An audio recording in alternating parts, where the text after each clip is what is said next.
Libro segundo. La carta de Belicena Vilca. Dr. Arturo Siegnagel. Ante todo deseo agradecer cuanto hizo Ud por mí durante este largo año en que he sido su paciente. Sé que muchas veces su bondad le ha llevado a sobrepasar los límites de la mera responsabilidad profesional y me ha dedicado más tiempo y cuidados de los que sin dudas merecía mi condición de alienada, mucho se lo reconozco, doctor, mas, como comprenderá al leer esta carta, mi recuperación era prácticamente imposible. De cualquier manera, la diosa Pirena sabrá recompensar justamente sus esfuerzos.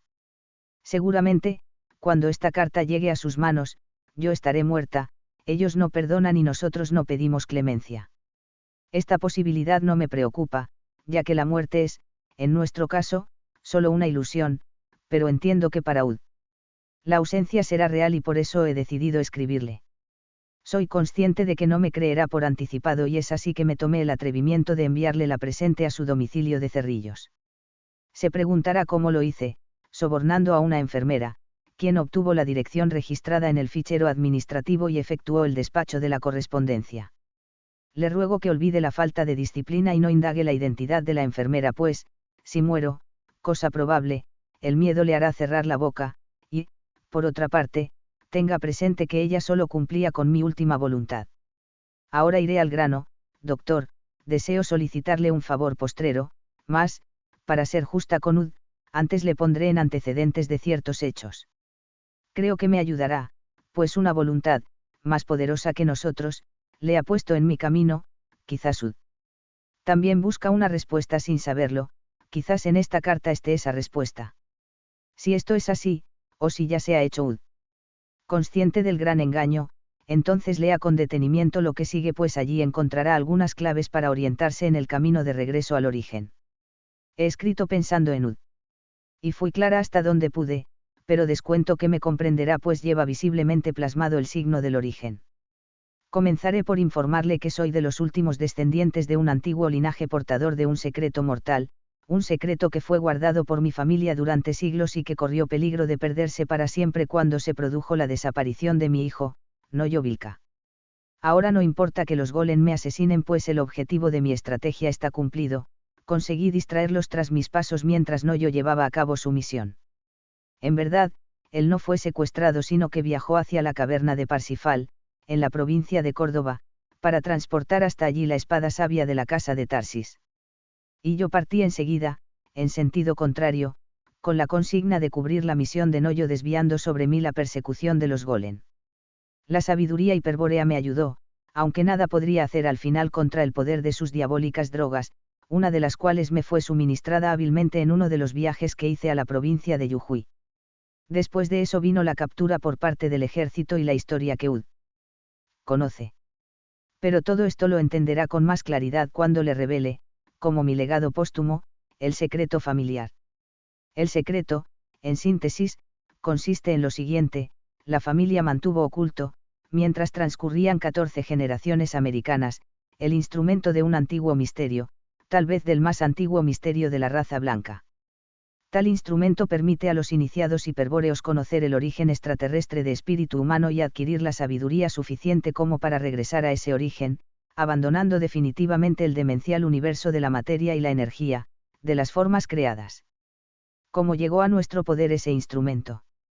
En principio le diré que fue traído a América por mi antepasado Lito de Tarsis, quien desembarcó en Colonia Coro en 1534 y, pocos años después, fundó la rama tucumana de la estirpe. Pero esto no responde a la pregunta. En verdad, para aproximarse a la respuesta directa, habría que remontarse a miles de años atrás, hasta la época de los reyes de mi pueblo, de quienes Lito de Tarsis era uno de los últimos descendientes. Aquel pueblo, que habitaba la península ibérica desde tiempos inmemoriales, lo denominaré, para simplificar, ibero en adelante, sin que ello signifique adherir a ninguna teoría antropológica o racial moderna.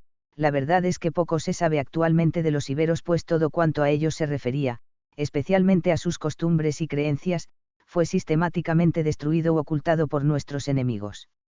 Ahora bien, en la época en que conviene comenzar a narrar esta historia, los iberos se hallaban divididos en dos bandos irreconciliables, que se combatían a muerte mediante un estado de guerra permanente. Los motivos de esa enemistad no eran menores, se basaban en la práctica de cultos esencialmente contrapuestos, en la adoración de dioses enemigos.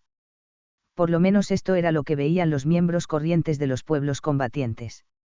Sin embargo, las causas eran más profundas y los miembros de la nobleza gobernante, reyes y jefes, las conocían con bastante claridad. Según se susurraba en las cámaras más reservadas de las cortes, puesto que se trataba de un secreto celosamente guardado, había sido en los días posteriores al hundimiento de la Atlántida cuando, procedentes del mar occidental, arribaron a los continentes europeo y africano grupos de sobrevivientes pertenecientes a dos razas diferentes, unos eran blancos, semejantes a los miembros de mi pueblo, y los otros eran de tez más morena, aunque sin ser completamente negros como los africanos. Estos grupos, no muy numerosos, poseían conocimientos asombrosos, incomprensibles para los pueblos continentales, y poderes terribles, poderes que hasta entonces solo se concebían como atributos de los dioses. Así pues, poco les costó ir dominando a los pueblos que hallaban a su paso. Y digo que hallaban a su paso porque los atlantes no se detenían jamás definitivamente en ningún lugar sino que constantemente avanzaban hacia el este. Mas tal marcha era muy lenta pues ambos grupos se hallaban abocados a muy difíciles tareas, las que insumían mucho tiempo y esfuerzo, y para concretar las cuales necesitaban el apoyo de los pueblos nativos. En realidad, solo uno efectuaba la tarea más pesada puesto que, luego de estudiar prolijamente el terreno, se dedicaba a modificarlo en ciertos lugares especiales mediante enormes construcciones megalíticas, meñires, dólmenes, cromlechs, pozos, montes artificiales, cuevas, etc. Aquel grupo de constructores era el de raza blanca y había precedido en su avance al grupo moreno. Este último, en cambio, parecía estar persiguiendo al grupo blanco pues su desplazamiento era aún más lento y su tarea consistía en destruir o alterar mediante el tallado de ciertos signos las construcciones de aquellos. Como decía, estos grupos jamás se detenían definitivamente en un sitio sino que, luego de concluir su tarea, continuaban moviéndose hacia el este. Empero, los pueblos nativos que permanecían en los primitivos solares ya no podían retornar jamás a sus antiguas costumbres, el contacto con los atlantes los había transmutado culturalmente, el recuerdo de los hombres semidivinos procedentes del mar occidental no podría ser olvidado por milenios. Y digo esto para plantear el caso improbable de que algún pueblo continental hubiese podido permanecer indiferente tras su partida. Realmente esto no podía ocurrir porque la partida de los atlantes no fue nunca brusca sino cuidadosamente planificada, solo concretada cuando se tenía la seguridad de que, justamente, los pueblos nativos se encargarían de cumplir con una misión que sería del agrado de los dioses. Para ello habían trabajado pacientemente sobre las mentes dúctiles de ciertos miembros de las castas gobernantes, convenciéndolos sobre la conveniencia de convertirse en sus representantes frente al pueblo. Una oferta tal sería difícilmente rechazada por quien detente una mínima vocación de poder pues significa que, para el pueblo, el poder de los dioses ha sido transferido a algunos hombres privilegiados, a algunos de sus miembros especiales. Cuando el pueblo ha visto una vez el poder, y guarda memoria de él, su ausencia posterior pasa inadvertida si allí se encuentran los representantes del poder. Y sabido es que los regentes del poder acaban siendo los sucesores del poder. A la partida de los atlantes, pues, siempre quedaban sus representantes, encargados de cumplir y hacer cumplir la misión que agradaba a los dioses. ¿Y en qué consistía aquella misión? Naturalmente, tratándose del compromiso contraído con dos grupos tan diferentes como el de los blancos o los morenos atlantes no podía referirse sino a dos misiones esencialmente opuestas. No describiré aquí los objetivos específicos de tales misiones pues serían absurdas e incomprensibles para Ud. Diré, en cambio, algo sobre las formas generales con que las misiones fueron impuestas a los pueblos nativos. No es difícil distinguir esas formas inclusive, intuir sus significados, si se observan los hechos con la ayuda del siguiente par de principios. En primer lugar, hay que advertir que los grupos de atlantes desembarcados en los continentes luego del hundimiento de la Atlántida no eran meros sobrevivientes de una catástrofe natural, algo así como simples náufragos, sino hombres procedentes de una guerra espantosa y total.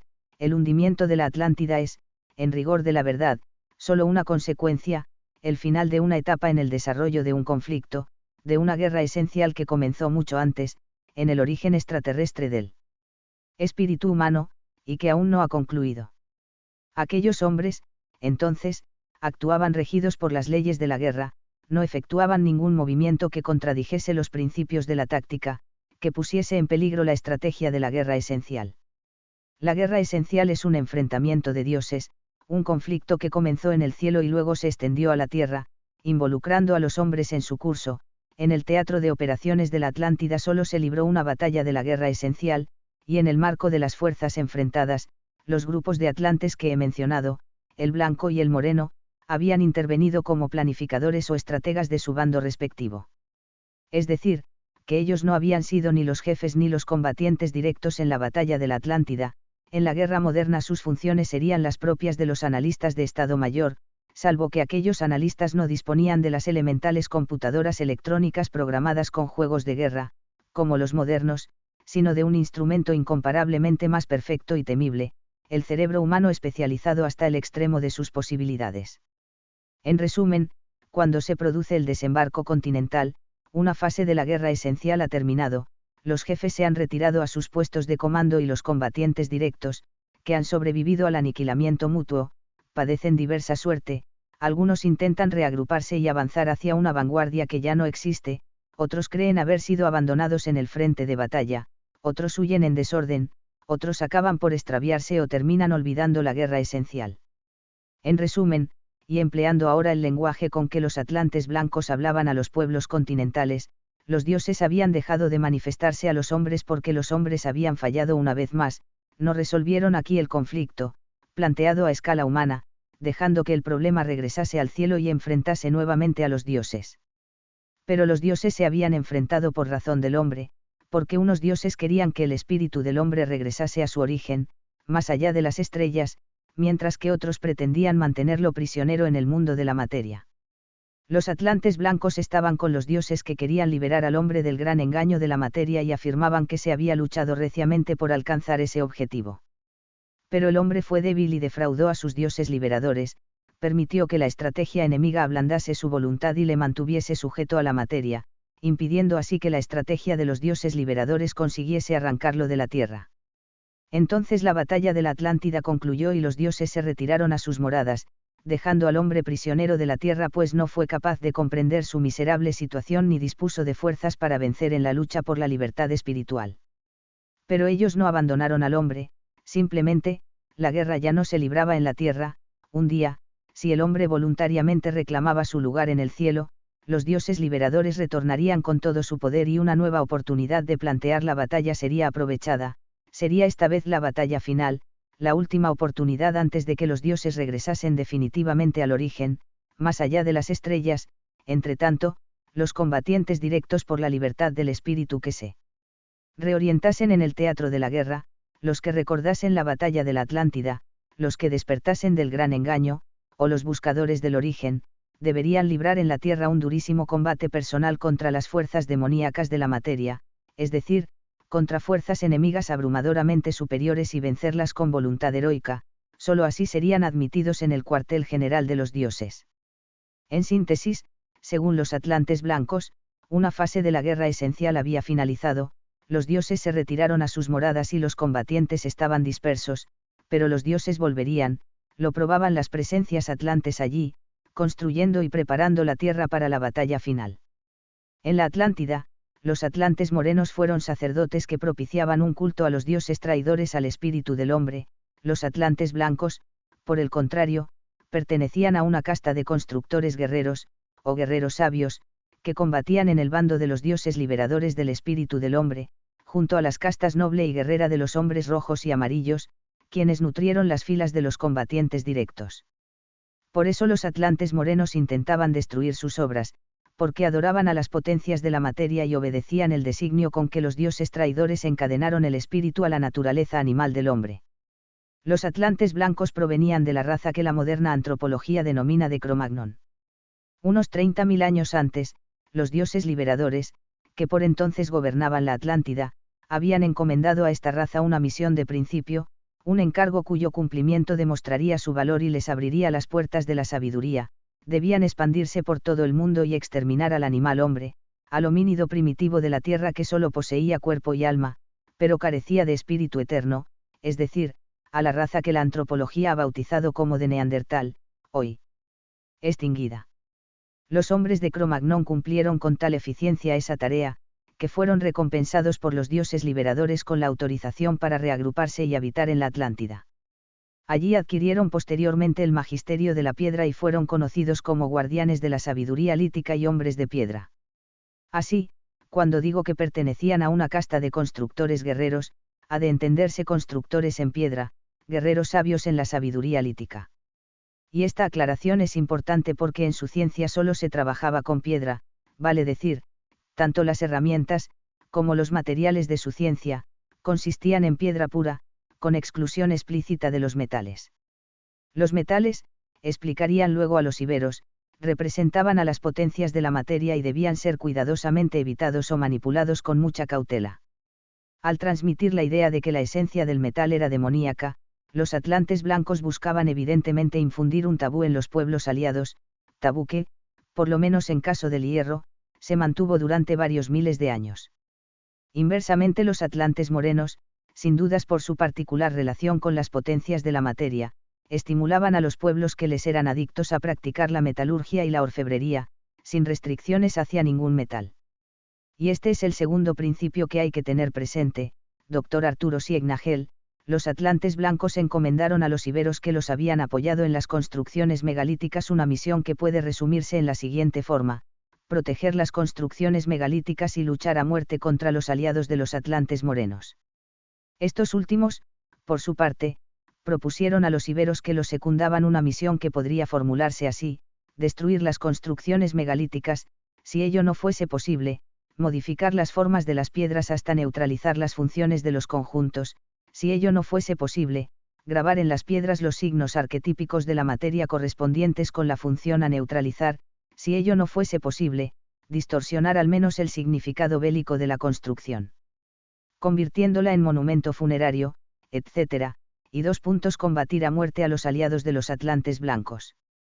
Como dije antes, luego de imponer estas misiones los atlantes continuaban su lento avance hacia el este, los blancos siempre seguidos a prudente distancia por los morenos.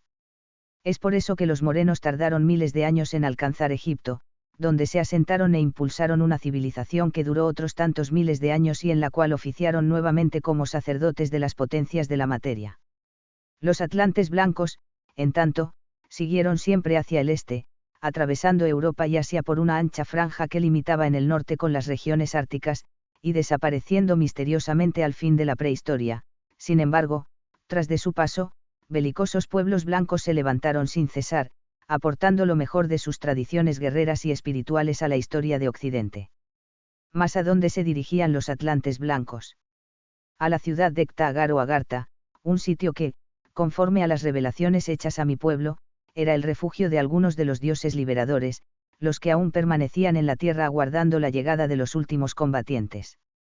Aquella ignota ciudad había sido construida en la tierra hacía millones de años, en los días en que los dioses liberadores vinieron de Venus y se asentaron sobre un continente al que nombraron Hiperbórea en recuerdo de la patria del espíritu.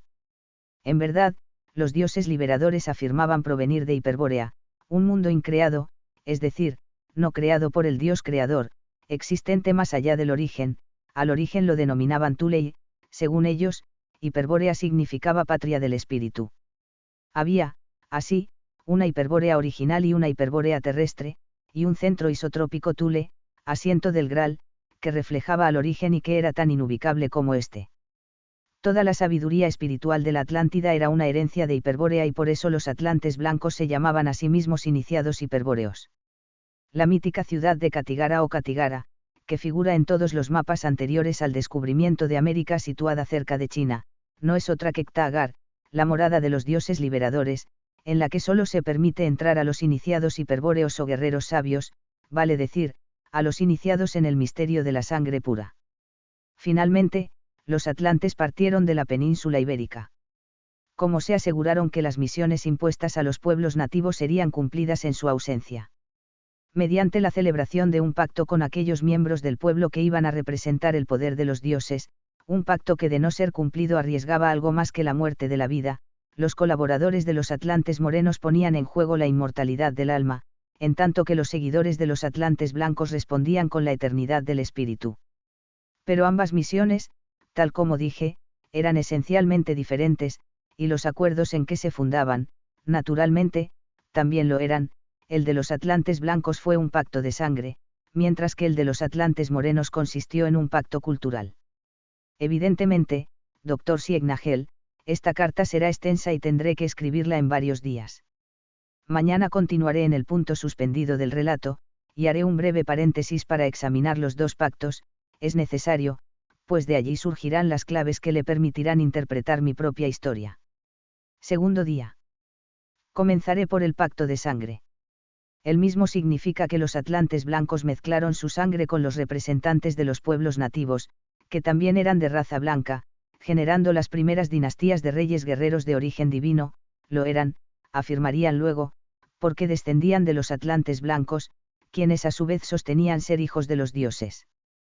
Pero los reyes guerreros debían preservar esa herencia divina apoyándose en una aristocracia de la sangre y el espíritu, protegiendo su pureza racial, es lo que harían fielmente durante milenios hasta que la estrategia enemiga operando a través de las culturas extranjeras consiguió cegarlos o enloquecerlos y los llevó a quebrar el pacto de sangre.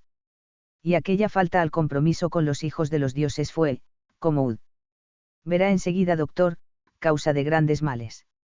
Desde luego, el pacto de sangre incluía algo más que la herencia genética.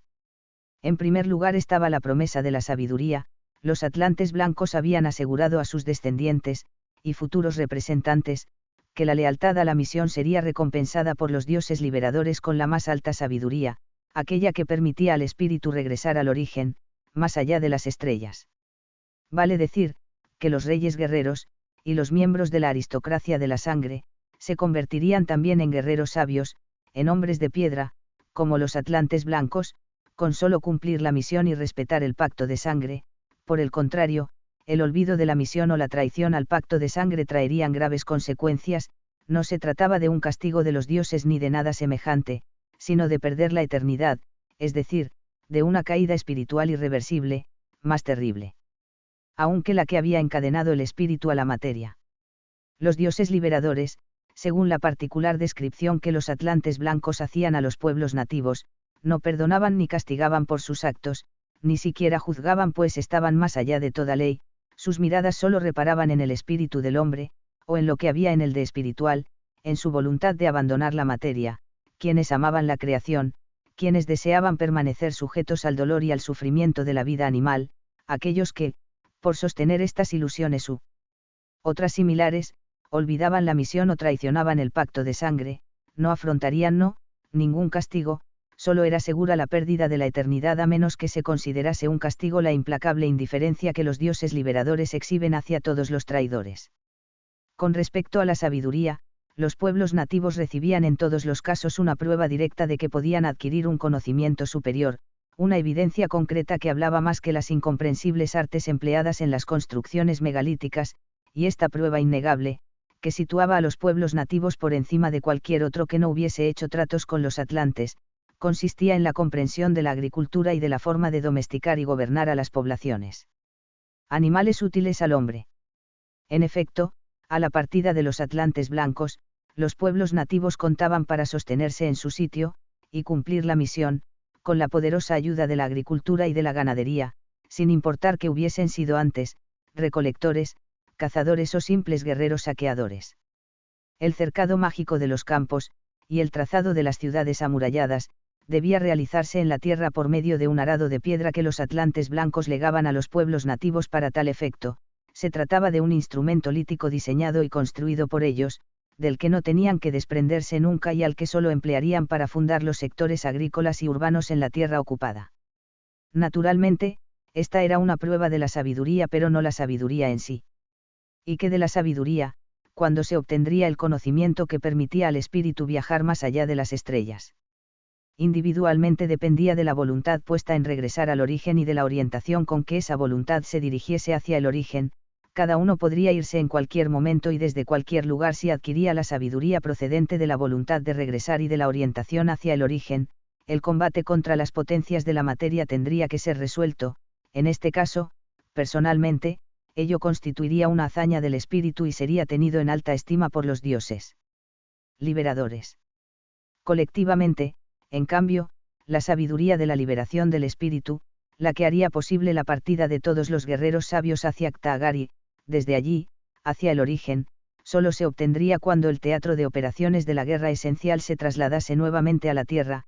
Entonces los dioses liberadores volverían a manifestarse a los hombres para conducir a las fuerzas del espíritu en la batalla final contra las potencias de la materia. Hasta entonces, los guerreros sabios deberían cumplir eficazmente con la misión y prepararse para la batalla final, y en ese entonces, cuando fuesen convocados por los dioses para ocupar su puesto en la batalla, les tocaría a los guerreros sabios en conjunto demostrar la sabiduría del espíritu. Tal como afirmaban los atlantes blancos, ello sería inevitable si los pueblos nativos cumplían su misión y respetaban el pacto de sangre, pues, entonces, la máxima sabiduría coincidiría con la más fuerte voluntad de regresar al origen, con la mayor orientación hacia el origen, con el más alto valor resuelto a combatir contra las potencias de la materia, y con la máxima hostilidad espiritual hacia lo no espiritual. Colectivamente, pues, la máxima sabiduría se revelaría al final, durante la batalla final, en un momento que todos los guerreros sabios reconocerían simultáneamente como, la oportunidad sería reconocida directamente con la sangre pura, en una percepción interior, o mediante la piedra de Venus. A los reyes guerreros de cada pueblo aliado, es decir, a sus descendientes, los atlantes blancos legaban también una piedra de Venus, gema semejante a una esmeralda del tamaño del puño de un niño. Aquella piedra, que había sido traída a la tierra por los dioses liberadores, no estaba facetada en modo alguno sino finamente pulida, mostrando sobre un sector de la superficie una ligera concavidad en cuyo centro se observaba el signo del origen. De acuerdo con lo que los atlantes blancos revelaron a los reyes guerreros, antes de la caída del espíritu extraterrestre en la materia, existía en la Tierra un animal hombre extremadamente primitivo, hijo del Dios creador de todas las formas materiales. Tal animal hombre poseía esencia anímica, es decir, un alma capaz de alcanzar la inmortalidad, pero carecía del espíritu eterno que caracterizaba a los dioses liberadores o al propio Dios creador. Sin embargo, el animal hombre estaba destinado a obtener evolutivamente un alto grado de conocimiento sobre la obra del Creador, conocimiento que se resumía en el signo de la serpiente. Con otras palabras, la serpiente representaba el más alto conocimiento para el animal hombre. Luego de protagonizar el misterio de la caída, el espíritu vino a quedar incorporado al animal hombre, prisionero de la materia, y surgió la necesidad de su liberación. Los dioses liberadores, que en esto se mostraron tan terribles como el maldito Dios creador cautivador de los espíritus, solo atendían, como se dijo, a quienes disponían de voluntad de regresar al origen y exhibían orientación hacia el origen. A esos espíritus valientes, los dioses decían: has perdido el origen y eres prisionero de la serpiente. Con el signo del origen, comprende a la serpiente, y serás nuevamente libre en el origen. Así, pues, la sabiduría consistía en comprender a la serpiente, con el signo del origen. De aquí la importancia del legado que los atlantes blancos concedían por el pacto de sangre, la sangre pura, sangre de los dioses, y la piedra de Venus, en cuya concavidad se observaba el signo del origen. Esa herencia, sin duda alguna, podía salvar al espíritu si con el signo del origen se comprendía a la serpiente, tal como ordenaban los dioses. Pero concretar la sabiduría de la liberación del espíritu no sería tarea fácil, pues en la piedra de Venus no estaba plasmado de ningún modo el signo del origen. Sobre ella, en su concavidad, solo se lo podía observar. Y lo veía allí solamente quien respetaba el pacto de sangre, pues, en verdad, lo que existía como herencia divina de los dioses era un símbolo del origen en la sangre pura. El signo del origen, observado en la piedra de Venus, era solo el reflejo del símbolo del origen presente en la sangre pura de los reyes guerreros, de los guerreros sabios, de los hijos de los dioses, de los hombres semidivinos que, junto a un cuerpo animal y a un alma material, poseían un espíritu eterno. Si se traicionaba el pacto de sangre, si la sangre se tornaba impura, entonces el símbolo del origen se debilitaría y ya no podría ser visto el signo del origen sobre la piedra de Venus. Se perdería así la posibilidad de comprender a la serpiente, la máxima sabiduría, y con ello la oportunidad, la última oportunidad, de incorporarse a la guerra esencial. Por el contrario, si se respetaba el pacto de sangre, si se conservaba la sangre pura, entonces la piedra de Venus podría ser denominada con justeza espejo de la sangre pura, y quienes observasen sobre ella el signo del origen serían iniciados en el misterio de la sangre pura, verdaderos guerreros sabios. Los atlantes blancos afirmaban que su avance continental estaba guiado directamente por un gran jefe blanco al que llamaban Nabután. Ese jefe al que solo ellos veían, y por el que expresaban un profundo respeto y veneración, tenía fama de haber sido quien reveló a los mismos atlantes blancos el signo del origen. Naturalmente, el signo del origen sería incomunicable puesto que solo puede ser visto por quien posee previamente, en su sangre, el símbolo del origen. La piedra de Venus, el espejo de la sangre pura, permitía justamente obtener afuera un reflejo del símbolo del origen, pero aquel reflejo, el signo del origen, no podía ser comunicado ni por iniciación ni por ninguna otra función social si el receptor carecía de la herencia del símbolo del origen. Inclusive entre los atlantes blancos hubo un tiempo en el que solo unos pocos, individualmente, lograban conocer el símbolo del origen. La dificultad estribaba en la imposibilidad de establecer una correspondencia entre lo increado y lo creado, era como si la materia fuese impotente para reflejar lo increado. De hecho, las piedras de Venus habían sido modificadas estructuralmente por los dioses liberadores para que cumpliesen su función. Con el propósito de resolver este problema y de dotar a su raza de la más alta sabiduría, mayor aún que la sabiduría lítica conocida por ellos, Nabután había descendido al infierno. Por lo menos eso era lo que contaban los atlantes blancos. Aquí, luchó contra las potencias de la materia pero no consiguió obligarlas a reflejar el símbolo del origen para que fuese visto por todos los miembros de su raza.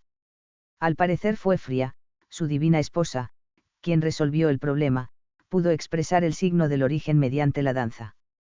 Todos los movimientos de la danza proceden del movimiento de las aves, de sus arquetipos. El descubrimiento de Fría permitió a Nabután comprender al signo del origen con la lengua de los pájaros y expresarlo del mismo modo. Mas no era esta una lengua compuesta por sonidos sino por movimientos significativos que realizaban ciertas aves en conjunto, especialmente las aves zancudas, como la garza o la grulla, y las aves gallináceas como la perdiz, el pavo o el faisán.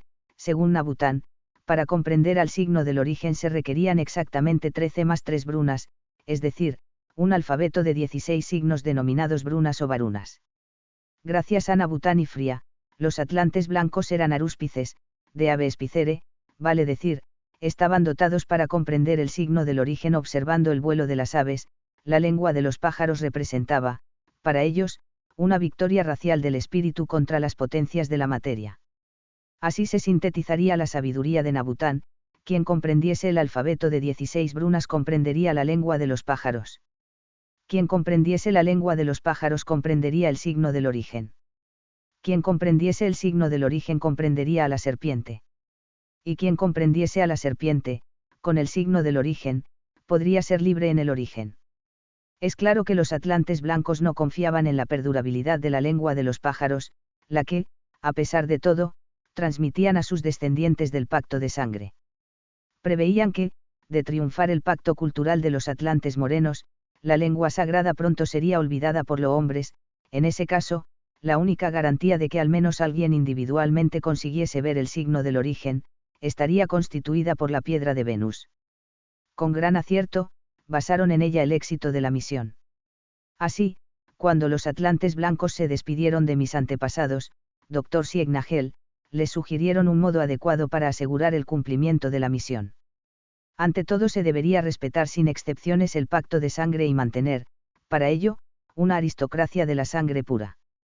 De esta aristocracia, que comenzaba con los descendientes de los atlantes blancos, ya se habían seleccionado los primeros reyes y las guerreras sabias que custodiarían el arado de piedra y la piedra de Venus. En efecto, al principio cada pueblo fue dividido exogámicamente en 3 grupos, cada uno de los cuales tenía el derecho de emplear los instrumentos líticos y aportaba, para su custodia común, una guerrera sabia. Ellas conservaban los instrumentos en el interior de una gruta secreta y, cuando debían ser utilizados, los transportaban las 3 en conjunto. Los 3 grupos del pueblo, por supuesto, obedecían a un mismo rey. Con el correr de los siglos, a causa de la derrota cultural que luego expondré, la triple división del pueblo fue olvidada, aunque perduró por mucho tiempo la costumbre de confiar la custodia de los instrumentos líticos a las 3 guerreras sabias o brayas. En consiguiente lugar, todos los reyes y los nobles de la sangre serían iniciados en el misterio de la sangre pura. La iniciación sería a los 16 años, cuando se los enfrentaría con la piedra de Venus y se trataría de que observasen en ella el signo del origen. Quien pudiese observarlo dispondría en ese mismo momento de la sabiduría suficiente como para concretar la autoliberación del espíritu y partir hacia el origen. Mas, si el guerrero sabio era un rey, o un héroe que deseaba posponer su propia libertad espiritual en procura de la liberación de la raza, dos serían los pasos a seguir. El primero consistía en cumplir la orden de los dioses liberadores y comprender a la serpiente con el signo del origen, comunicando luego la sabiduría lograda a los restantes iniciados. Una vez visto el signo del origen, el segundo paso del iniciado exigía no apartar la atención de la piedra de Venus porque en ella, sobre su concavidad, algún día se vería la señal lítica de Cthaagar, esto es, una imagen que señalaría el camino hacia la ciudad de los dioses liberadores. Este principio daría lugar a una secreta institución entre los iberos, de la cual hablaré mucho posteriormente, la de los noyos y las brayas, cuerpo de iniciados consagrados a custodiar en todo tiempo y lugar a la piedra de Venus y a guardar la manifestación del símbolo del origen. Así fue como a los descendientes o aliados de los atlantes blancos, que ejecutaban el primer paso en la comprensión de la serpiente, y la representaban ora con la forma real del reptil, ora abstractamente con la forma de la espiral, se los tomó universalmente por adoradores de los ofidios.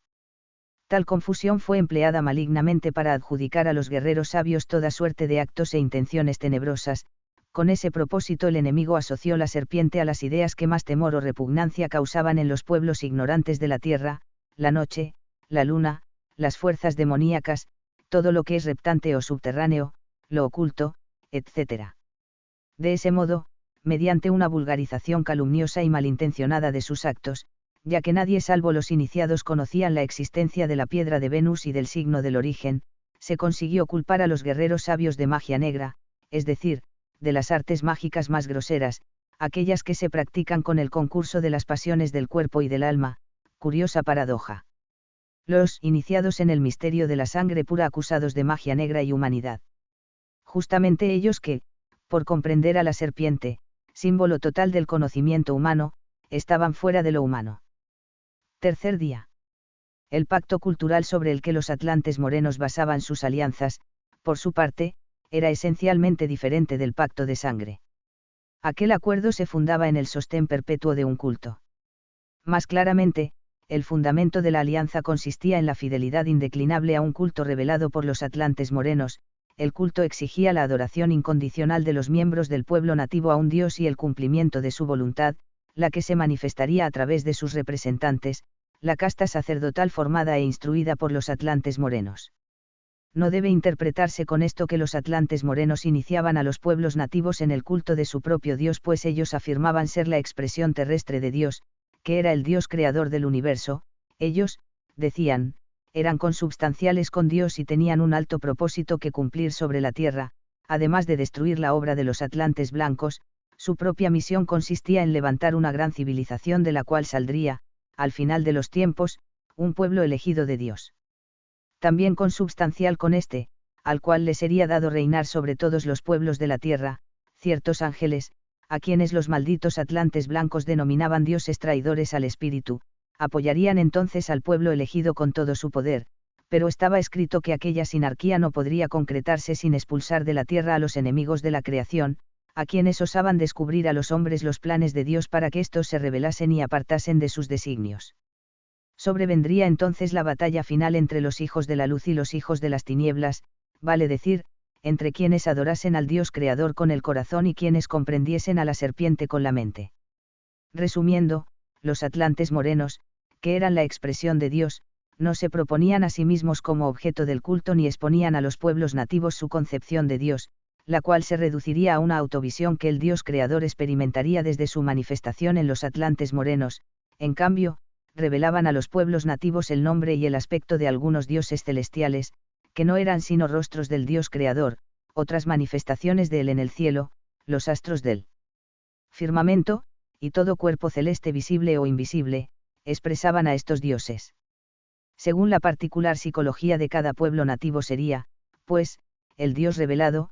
A unos, los más primitivos, se les mostraría a Dios como el Sol, la Luna, un planeta o estrella, o determinada constelación.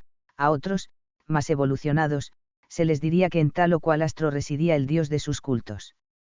En este caso, se les autorizaba a representar al Dios mediante un fetiche o ídolo que simbolizase su rostro oculto, aquel con el cual los sacerdotes lo percibían en su residencia astral.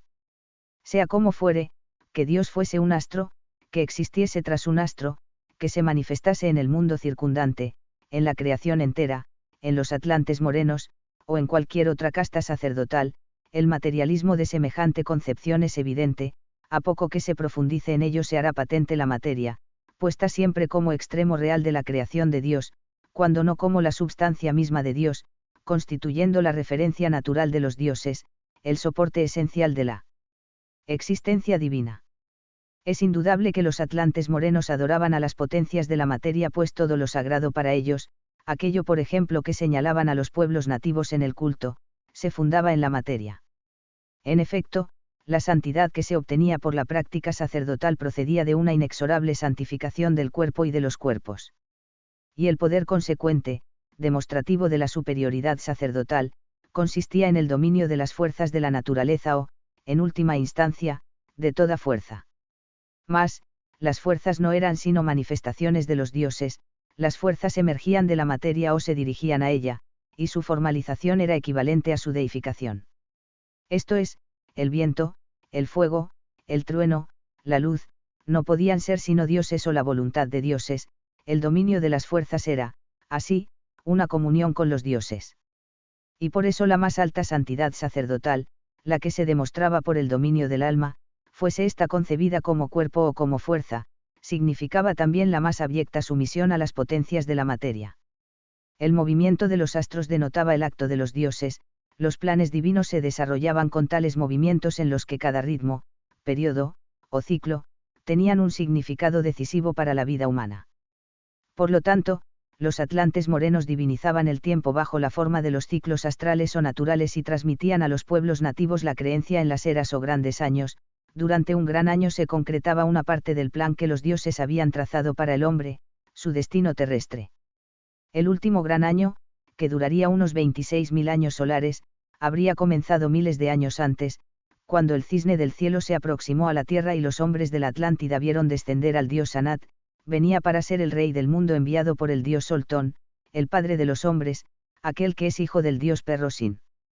Los atlantes morenos glorificaban el momento en que Sanat llegó a la tierra y difundían entre los pueblos nativos el símbolo del cisne como señal de aquel recuerdo primigenio, de allí que el símbolo del cisne, y luego el de toda ave palmípeda, fuese considerado universalmente como la evidencia de que un pueblo nativo determinado había concertado el pacto cultural, vale decir, que aunque el dios al que rendían culto los pueblos nativos fuese diferente, Beleno, Lug, Bran, Proteo, etc., la identificación común con el símbolo del cisne delataba la institución del pacto cultural. Posteriormente, tras la partida de los atlantes, el pleito entre los pueblos nativos se simbolizaría como una lucha entre el cisne y la serpiente, pues el conflicto era entre los partidarios del símbolo del cisne y los que comprendían al símbolo de la serpiente. Por supuesto, el significado de esa alegoría solo fue conocido por los iniciados. El dios Anat se instaló en el trono de los antiguos reyes del mundo, existente desde millones de años antes en el Palacio Korn de la Isla Blanca GYG, conocida posteriormente en el Tíbet como Changchambala o de Jung. Allí disponía para gobernar del concurso de incontables almas, pues la Isla Blanca estaba en la tierra de los muertos. Sin embargo, a la Isla Blanca solo llegaban las almas de los sacerdotes, de aquellos que en todas las épocas habían adorado al Dios Creador. El Rey del Mundo presidía una fraternidad blanca o hermandad blanca integrada por los más santos sacerdotes, vivos o muertos, y apoyada en su accionar sobre la humanidad con el poder de esos misteriosos ángeles, Serapim Nepilim, que los atlantes blancos calificaban de dioses traidores al espíritu del hombre. De acuerdo a los atlantes blancos, los Serapim Nepilim solo serían 200, pero su poder era tan grande, que regían sobre toda la jerarquía oculta de la tierra, contaban, para ejercer tal poder, con la autorización del Dios Creador, y les obedecían ciegamente los sacerdotes e iniciados del pacto cultural, quienes formaban en las filas de la jerarquía oculta o jerarquía blanca de la tierra. En resumen, en Changchambala, en la Isla Blanca, existía la fraternidad blanca, a cuya cabeza estaban los Serapim Nepilim y el Rey del Mundo. Cabe aclarar que la blancura predicada sobre la mansión insular del Rey del Mundo o su fraternidad no se refería a una cualidad racial de sus moradores o integrantes, sino a la iluminación que indefectiblemente estos poseerían con respecto al resto de los hombres. La luz, en efecto, era la cosa más divina, fuese la luz interior, visible por los ojos del alma, o la luz solar, que sostenía la vida y se percibía con los sentidos del cuerpo, y esta devoción demuestra, una vez más, el materialismo metafísico que sustentaban los atlantes morenos. Según ellos, a medida que el alma evolucionaba y se elevaba hacia el Dios creador aumentaba su luz, es decir, aumentaba su aptitud para recibir y dar luz, para convertirse finalmente en pura luz. Naturalmente esa luz era una cosa creada por Dios, vale decir, una cosa finita, el límite de la perfección del alma, algo que no podría ser sobrepasado sin contradecir los planes de Dios, sin caer en la herejía más abominable. Los atlantes blancos, contrariamente, afirmaban que en el origen, más allá de las estrellas, existía una luz increada que sólo podía ser vista por el espíritu, esa luz infinita era imperceptible para el alma. Empero, aunque invisible, frente a ella el alma se sentía como ante la negrura más impenetrable, un abismo infinito, y quedaba sumida en un terror incontrolable, y eso se debía a que la luz increada del espíritu transmitía al alma la intuición de la muerte eterna en la que ella, como toda cosa creada, terminaría su existencia al final de un gran año de manifestación del Dios creador, un Mahamambantara. De modo que la blancura de la fraternidad a la que pertenecían los atlantes morenos no provenía del color de la piel de sus integrantes sino de la luz de sus almas, la fraternidad blanca no era racial sino religiosa.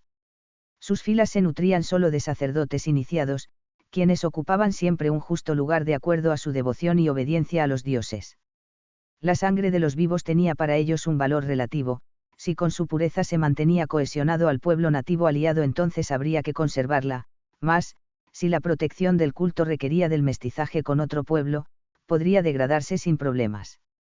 El culto sería el eje de la existencia del pueblo nativo y todo le estaría subordinado en importancia, todo, al fin, debía ser sacrificado por el culto, en primer lugar la sangre pura de los pueblos aliados a los atlantes blancos.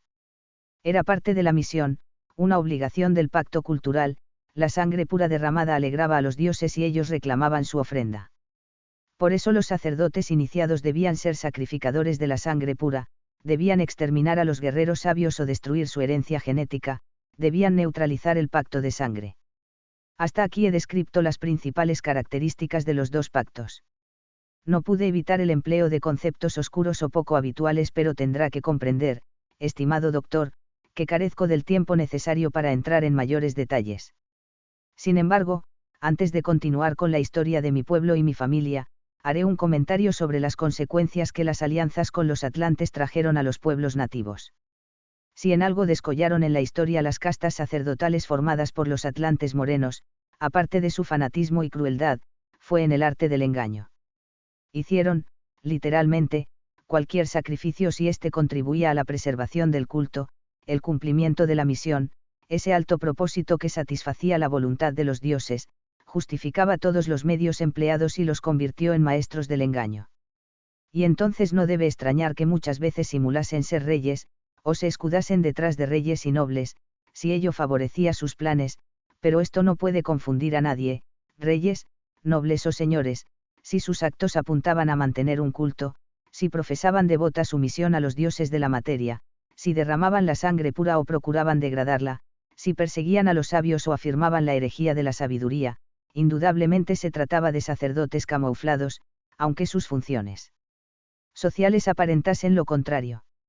El principio para establecer la filiación de un pueblo aliado de los atlantes consiste en la oposición entre el culto y la sabiduría, el sostenimiento de un culto a las potencias de la materia, a dioses que se sitúan por arriba del hombre y aprueban su miserable existencia terrenal, a dioses creadores o determinadores del destino del hombre, coloca automáticamente a sus cultores en el marco del pacto cultural, estén o no los sacerdotes a la vista.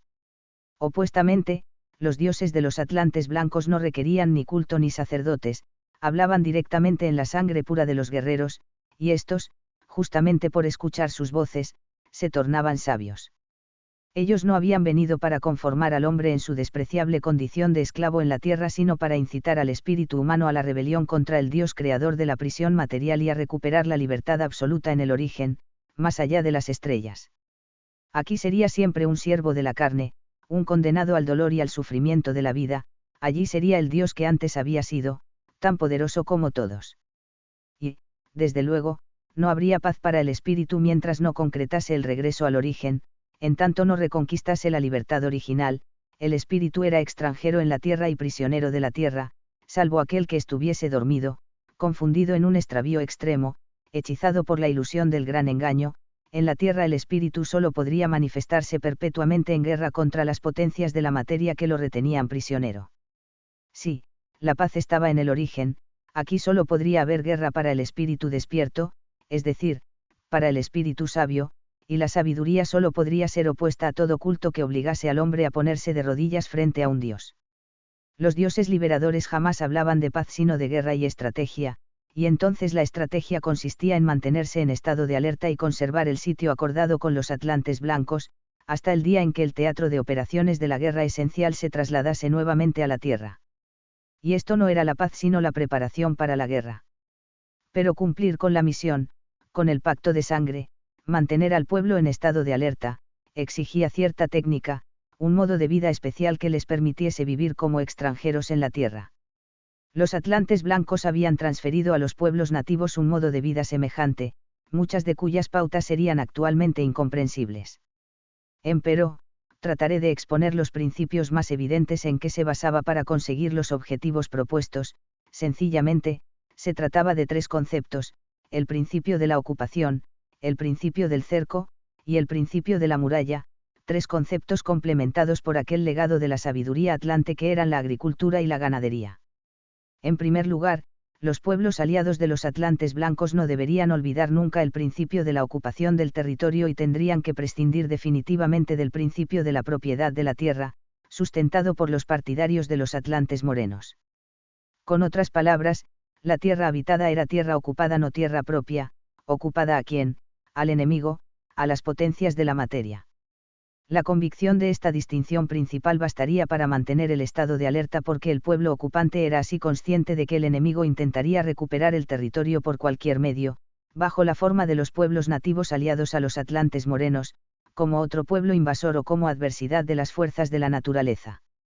Creer en la propiedad de la tierra, por el contrario, significaba bajar la guardia frente al enemigo, perder el estado de alerta y sucumbir ante su poder de ilusión. Comprendido y aceptado el principio de ocupación, los pueblos nativos debían proceder, en segundo término, a cercar el territorio ocupado o, por lo menos, a señalar su área. ¿Por qué? Porque el principio del cerco permitía separar el territorio ocupado del territorio enemigo, fuera del área ocupada y cercada se extendía el territorio del enemigo. Recién entonces, cuando se disponía de un área ocupada y cercada, se podía sembrar y hacer producir a la tierra. En efecto, en el modo de vida estratégico heredado de los atlantes blancos, los pueblos nativos estaban obligados a obrar según un orden estricto, que ningún otro principio permitía alterar. En tercer lugar, después de la ocupación y el cercado, recién se podía practicar el cultivo. La causa de esta rigurosidad era la capital importancia que los atlantes blancos atribuían al cultivo como acto capaz de liberar al espíritu o de aumentar su esclavitud en la materia. La fórmula correcta era la siguiente: si un pueblo de sangre pura realizaba el cultivo sobre una tierra ocupada, y no olvidaba en ningún momento al enemigo que acechaba afuera, entonces, dentro del cerco, sería libre para elevarse hasta el espíritu y adquirir la más alta sabiduría. En caso contrario, si se cultivaba la tierra creyendo en su propiedad, las potencias de la materia emergerían de la tierra, se apoderarían del hombre, y lo integrarían al contexto, convirtiéndolo en un objeto de los dioses. En consecuencia, el espíritu sufriría una caída en la materia aún más atroz, acompañada de la ilusión más nociva, pues creería ser libre en su propiedad cuando solo sería una pieza del organismo creado por los dioses. Quien cultivase la tierra, sin ocuparla y cercarla previamente, y se sintiese su dueño o desease serlo, sería fagocitado por el contexto regional y experimentaría la ilusión de pertenecer a él. La propiedad implica una doble relación, recíproca e inevitable. La propiedad pertenece al propietario tanto como éste pertenece a la propiedad. Es claro, no podría haber tenencia sin una previa pertenencia de la propiedad a apropiar. Mas, el que se sintiese pertenecer a la tierra quedaría desguarnecido frente al poder de ilusión del enemigo, no se comportaría como extranjero en la tierra, como el hombre espiritual que cultiva en el cerco estratégico, pues se arraigaría y amaría a la tierra, creería en la paz y anhelaría esa ilusión, se sentiría parte de la naturaleza y aceptaría que el todo es obra de los dioses, se empequeñecería en su lar y se asombraría de la grandeza de la creación, que lo rodea por todas partes. No concebiría jamás una salida de la creación, antes bien, Tal idea lo sumiría en un terror sin nombre, pues en ella intuiría una herejía abominable, una insubordinación a la voluntad del Creador que podría acarrearle castigos imprevisibles, se sometería al destino, a la voluntad de los dioses que lo deciden, y les rendiría culto para ganar su favor o para aplacar sus iras, sería ablandado por el miedo y no tendría fuerzas, no ya para oponerse a los dioses, ni siquiera para luchar contra la parte animal y anímica de sí mismo, sino tampoco para que el espíritu la dominase y se transformase en el señor de sí mismo. En fin, creería en la propiedad de la tierra, pero pertenecería a la tierra, y cumpliría al pie de la letra con lo señalado por la estrategia enemiga. El principio de la muralla era la aplicación fáctica del principio del cerco, su proyección real. De acuerdo con la sabiduría lítica de los atlantes blancos, existían muchos mundos en los que el espíritu estaba prisionero y en cada uno de ellos el principio de la muralla exigía diferente concreción. En el mundo físico, su aplicación correcta conducía a la muralla de piedra, la más efectiva valla estratégica contra cualquier presión del enemigo. Por eso los pueblos nativos que iban a cumplir la misión, y participaban del pacto de sangre, eran instruidos por los saltantes blancos en la construcción de murallas de piedra como ingrediente fundamental de su modo de vida. Todos quienes ocupasen y cercasen la tierra para practicar el cultivo, con el fin de sostener el sitio de una obra de los atlantes blancos, tenían también que levantar murallas de piedra. Pero la erección de las murallas no dependía solo de las características de la tierra ocupada, sino que en su construcción debían intervenir principios secretos de la sabiduría lítica, principios de la estrategia de la guerra esencial, principios que solo los iniciados en el misterio de la sangre pura, los guerreros sabios, podían conocer. Se comprenderá mejor el porqué de esta condición si digo que los atlantes blancos aconsejaban mirar con un ojo hacia la muralla y con el otro hacia el origen, lo que solo sería posible si la muralla se hallaba referida de algún modo hacia el origen. El principio para establecer la filiación de un pueblo aliado de los atlantes consiste en la oposición entre el culto y la sabiduría, más cuáles son los indicios fácticos, las pruebas concretas, es decir, aquello que es más evidente para determinar si se trata de culto o sabiduría. En todo caso, hay que observar si existe el templo o la muralla de guerra, porque la práctica de un culto está indisolublemente asociada a la existencia de un templo correspondiente. El templo es el fundamento fáctico del culto, su extremo material, y porque la práctica de la sabiduría está indisolublemente asociada a la existencia de una muralla estratégica. La muralla de guerra es el fundamento fáctico del modo de vida estratégico, su asiento material. Este principio explica el hecho de que la fraternidad blanca haya sostenido en la tierra, en todos los tiempos históricos, a comunidades y órdenes secretas especializadas en la construcción de templos, las que colaborarían estrechamente con los sacerdotes del pacto cultural, y explica también el hecho de que los señores de Agartha sostengan, a través de la historia, a las órdenes de constructores de murallas de piedra, órdenes integradas exclusivamente por los descendientes blancos de los atlantes blancos, quienes dominan la sabiduría lítica y la estrategia de la guerra esencial.